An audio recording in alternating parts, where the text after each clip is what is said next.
wá gbọ́ ṣíṣe àti máṣe tòní gẹ́gẹ́ bí irúfẹ́ ìràwọ̀ tí ò ń lò. Mo kí Ọlọ́run ọba, mo sì bọ Olódùmarè, ìbà akọ́dá ayé, ìbà ṣẹ̀dá ọ̀run, mo ṣèbà Ọ̀rúnmìlà àtórí ẹni tí ò sunwọ̀n ṣe, mojúbọ ọkùnrin, mojúbọ obìnrin, mo kí gbogbo ojú tó ń wò mí níbikíbi tí ẹ ti ń gbọ́ mi káàkiri àgbáńlá ayé. Èyí ni ìwádìí ojoojúmọ́ fún gbogbo ìràwọ̀ pátá àti ṣíṣe àti máṣe fún gbogbo ìràwọ̀ pátá ti tòní,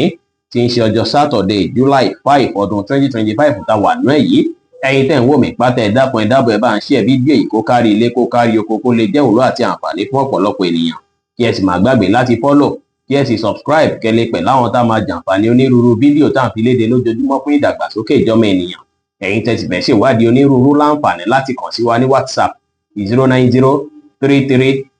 09033897161. Ẹ̀yin tẹ́ ń lò ràwọ̀ iná tó kan yan Harris, ẹ̀yin tàbí láàrin March 21 sí April 20, ọjọ́ ọdún ọjọ́ ayọ̀ báyìí lọ́jọ́ ọdún lè jẹ́ fún yín o. Ó ṣeé ṣe kọ́pọ̀ yín tẹ́ jẹ́ sí mùfẹ́ ṣalábàápàdé olólùfẹ́ tuntun lọ́jọ́ tòní.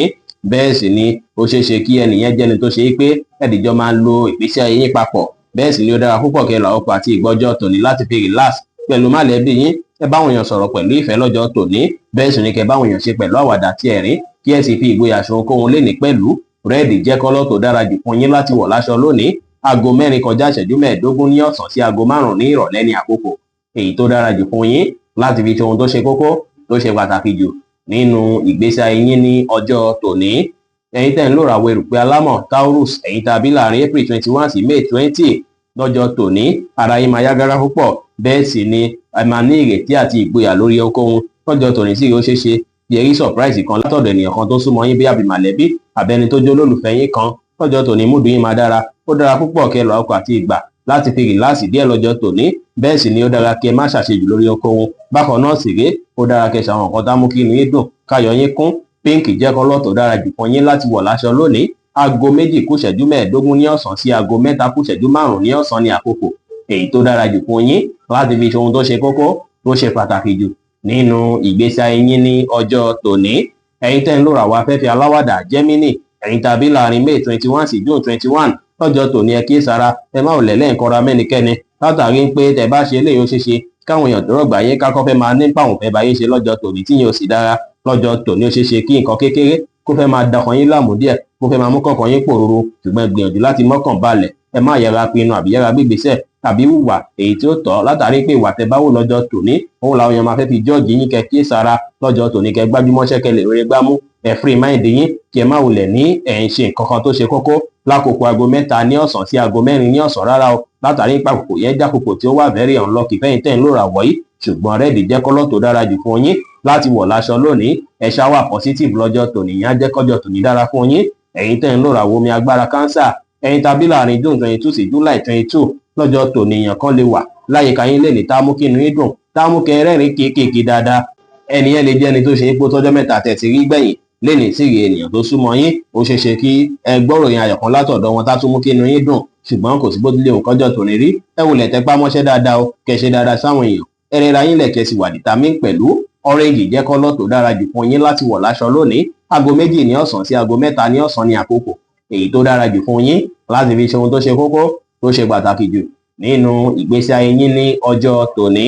Ẹ̀yin tẹ́ ń lò ràwọ̀ iná tó gbóná riri Leo, ẹ̀yin tàbí láàrin July 23 sí August 22 lọ́jọ́ tòní, tẹ́ bá jí ara yín máa yá gágá púpọ̀, ẹ máa wà determine. Bákan náà sì ọjọ́ tòní dára púpọ̀ láti fi rí dájú pé yanjú àwọn kan tẹ́ fẹ́ yanjú láàyè iṣẹ́. Ó wá ṣeé ṣe káwọn kan kéékèèké tó dàbí kùdìẹ̀kudiẹ kó bẹ́ẹ̀ jẹyọ láàyè iṣẹ́ lọ́jọ́ tòní, ṣùgbọ́n ọpọlọ pípé àti sùúrù òun lẹ́ẹ̀fi ṣe lẹ́ẹ̀fi borí rẹ̀ lọ́jọ́ tòní o. Àwọn èèyàn tó rọ̀gbà yín ká náà sì ó ṣeé ṣe kára fẹ́ máa kàn wọ́n bákan, ṣùgbọ́n ẹ̀yin olè gbajúmọ́ṣẹ́ kí ẹ gbà láfíà láàyè kí ẹ sì rí dájú pé ẹ ṣe àwọn kan tó yẹ kẹ́ ẹ ṣe lákòókò tó tọ́ àtàkókò tó yẹ lénìí dára. Aago 2 ní ọ̀sán sí aago 4 ní ọ̀sán ní àkókò èyí tó dára jù fún yín láti fi ṣe ohun tó ṣe kókó tó ṣe pàtàkì jù nínú ìgbésí ayé yín lónìí, tí kọ́lọ̀ white sì jẹ́ kọ́lọ̀ èyí tó dára jù fún yín láti wọ̀ láṣọ ní ọjọ́ tòní.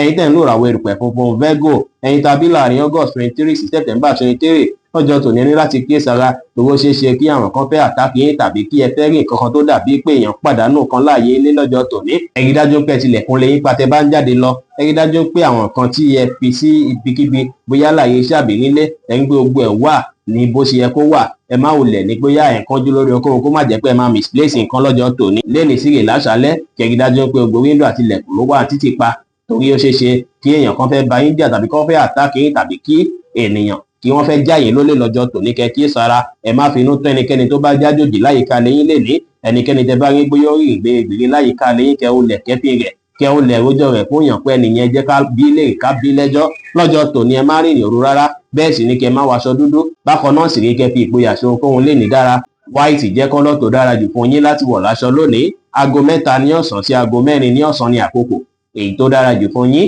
láti fi ṣe ohun tó ṣe kókó tó ṣe pàtàkì jù nínú ìgbésí ayé yín ní ọjọ́ tòní ẹ̀yin tẹ́ ń lò àwọn afẹ́fẹ́ márìmí fún Libra ẹ̀yin tàbí láàrin September 24 sí October 23 ọjọ́ tòní ó ṣeé ṣe kí àìbalẹ̀ ọkàn díẹ̀ fẹ́ wáyé ṣùgbọ́n ẹ má ṣe ìròyìn rárá ọjọ́ tòní a ṣe ń dìgbà pé kí ẹ ló gbòdù dáadáa kí ẹ dùn ní lójú bẹ́ẹ̀ sì lè máa fẹ́ wà very proud díẹ̀ lọ́jọ́ tòní ó dára púpọ̀ kí ẹ múra dáadáa kí ẹ dùn rí lójú bẹ́ẹ̀ sì ni ó dára kí ẹ ṣàwọn kan tá mú kí inú ìdùn káyọ̀ yín kún ẹ wá jẹ́ kára yín yá gágá lọ́jọ́ tòní kẹ wọ rẹ́ẹ̀dì látàrí pé rẹ́ẹ̀dì jẹ́ kọ́lọ̀ tó dára púpọ̀ fún yín láti wọ̀ láṣọ lónìí aago 4 ní ọ̀sán sí aago 6 ní ìrọ̀lẹ́ ní àkókò èyí tó dára jù fún yín láti fi ṣe ohun tó ṣe kókó tó ṣe pàtàkì jù nínú ìgbésí ayé yín ní ọjọ́ tòní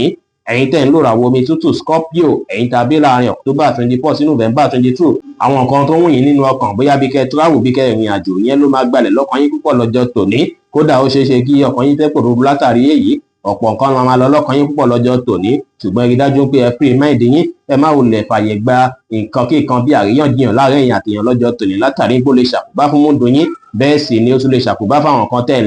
lé ní kẹ́ má pẹ́jù níbi ìpéjọpọ̀ kí ìpéjọpọ̀ tí ẹ bá lọ tàbí tí ẹ bá wà pàápàá tẹ́ bá rí pé nǹkan ò lọ dáadáa tàbí kò fi bẹ́ẹ̀ tẹ́yín lọ́rùn lé ní kí ẹ gbà láfíà láàyè ẹ bá àwọn èèyàn sọ̀rọ̀ pẹ̀lú ìfẹ́ kí ẹ sì fi ìgboyà ṣe ohunkóhun lè ní dára aago 3 ní ọ̀sán sí aago 4 ní ọ̀sán ní àkókò èyí tó dára jù fún yín láti fi ṣe ohun tó ṣe kókó tó ṣe pàtàkì jù nínú ìgbésí ayé yín lónìí tí kọ́lọ̀ pink sì jẹ́ kọ́lọ̀ èyí tó dára jù fún yín láti wọ̀ láṣọ ní ọjọ́ tòní ẹ̀yin tẹ́ ń lò ràwọ̀ inú àtùpà Sagittarius ẹ̀yin tàbí láàrin November 23 sí December 22 ó ṣeé ṣe káwọn kan tó dàbí challenge ti díẹ̀ kó wáyé lọ́jọ́ tòní tí yẹn sì lè fi jẹ́ kí ẹ wà confused bákan kódà àwọn èèyàn tó rọ̀gbà yín ká ó ṣeé ṣe kí wọ́n fẹ́ máa kanra bákan lọ́jọ́ tòní lẹ́nu ẹni láti lo ọgbọ́n àtòyé tọ́lọ́ fún yín láti fi rí dájú pé ẹ mórí bọ́ lórí àwọn kan tó bá dàbí kùdìẹ̀kudiẹ àbí nǹkan tí ò tẹ́yìn lọ́rùn tó bá wáyé lọ́jọ́ tòní gbogbo nǹkan máa padà rí bí ẹ ṣe ń fẹ́ ẹ ṣáà ní ìrètí gbogbo nǹkan ti dáa ẹ free mind yín kí ẹ wà positive ẹ má ṣe ohun tó lágbára jẹ̀mí yín lọ ẹ ṣe dáadáa sáwọn èèyàn lẹ́ni kí ẹ sì gbà láfíà láàyè pẹ̀lú orange jẹ́ kọ́lọ̀ tó dára jù fún yín láti wọ̀ láṣọ lónìí aago 3:30 ní ọ̀sán sí aago 4 ní ìrọ̀lẹ́ ní àkókò èyí tó dára jù fún yín láti fi ṣe ohun tó ṣe kókó tó ṣe pàtàkì jù nínú ìgbésí ayé yín ní ọjọ́ tòní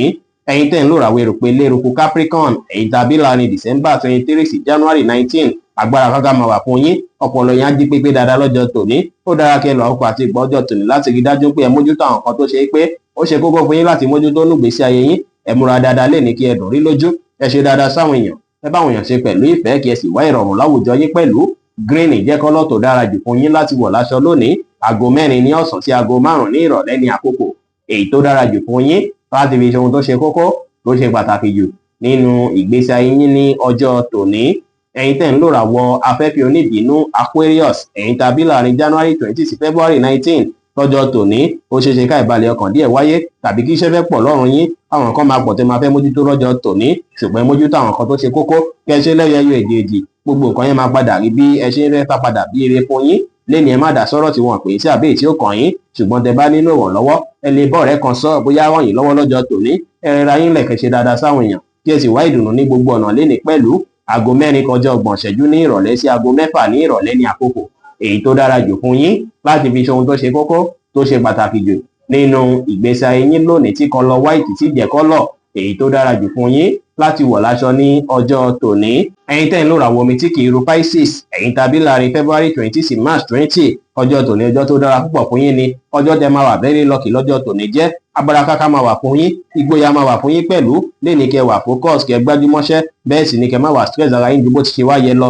ẹ gbìyànjú láti create àkókò láti fi relax dáadáa lọ́jọ́ tòní kẹ́ sì enjoy ara yín kẹ́ tẹ́ra yín lọ́rùn lọ́jọ́ tòní dára ẹ̀rẹ̀ra yín lẹ̀ kẹ́ ṣe nǹkan yín létòlétò kẹ́ ṣe dáadáa sáwọn èèyàn lẹ́ni pẹ̀lú aago 3:15 ní ọ̀sán sí aago 4:15 ní ìrọ̀lẹ́ ní àkókò èyí tó dára jù fún yín láti fi ṣe ohun tó ṣe kókó tó ṣe pàtàkì jù nínú ìgbésí ayé yín lónìí tí kọ́lọ̀ green sì jẹ́ kọ́lọ̀ èyí tó dára jù fún yín láti wọ̀ láṣọ ní ọjọ́ tòní bí ó ṣe jẹ́ nìyẹn fún gbogbo irúfẹ́ ìràwọ̀ méjìlá tó wà pátá ẹ̀yin tẹ́ ń wò mí pátá ẹ má gbàgbé pé ọlọ́run bo olódùmarè nìkan lọ́ba tó ní ìmọ̀ jùlọ. Fẹ́yìn tẹ́ fẹ́ ṣèwádìí onírúurú ẹ láǹfààní láti kàn sí wa ní WhatsApp 09033897161. Ire gbogbo á jẹ́ tiwa lónìí, lọ́sẹ̀ yìí, lóṣù yìí àti ní gbogbo ọjọ́ ayé wa láṣẹ Ìdùmarè. Ire o.